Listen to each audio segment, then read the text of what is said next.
დღეს დაიწყო მთელ სოფლიოში დავასუფთავოთ მსოფლიოს აქცია. საქართველოში ტარდება დავასუფთავოთ საქართველოს ფარგლებში, რომელსაც ახორციელებს ორი ორგანიზაცია კონსორციუმის სახით, საქართველოს სტუდენტთა მოძრაობა და ეკოხედვა.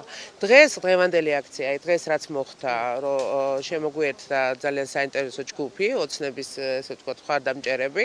ეს არის ძალიან საინტერესო ჩვენთვის და ძალიან მოხარულები ვართ, იმიტომ რომ ყველანი არიან საქართველოს მოქალაქეები და მთავარი მიზანი ამ აქციების არის, რომ ჩვენ ვიცხოვროთ სუფთა გარემოში, ვიცხოვროთ სუფთა საქართველოში და ალბათ ეს ყველაზე მნიშვნელოვანია, რაც კი შეიძლება დღეს იყოს. Აი სამდღიანი პერიოდი არის გაეროს მიერ გამოცხადებული გარემოს დასუფთავების დღე და ჩვენს გადავწყვეტეთ ჩვენი მცირეწვლილი შევიტანოთ ამაში და აი ჩემი შტაბის აქტივისტებმა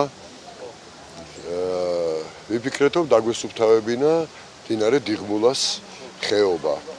ალბათ ნახეთ რომ ეს არის ცელოფანის პარკები, ტომრები, თოკები, სხვადასხვა ნაგავი ჩაყრილი და მაინცა და მაინც წლის განმავლობაში არ ვიწუხებთ ხოლმე თავს იმისათვის რომ არათუ დავასუფთავოთ, არამედ არ დავანაგვიანოთ და ახლა მაინც მთელ სოფლიოში როცა ასეთი რამ კეთდება ჩვენც უნდა გავაკეთოთ, ჩვენც უნდა ცოტათი მაინც გავაუმჯობესოთ ჩვენი გარემო.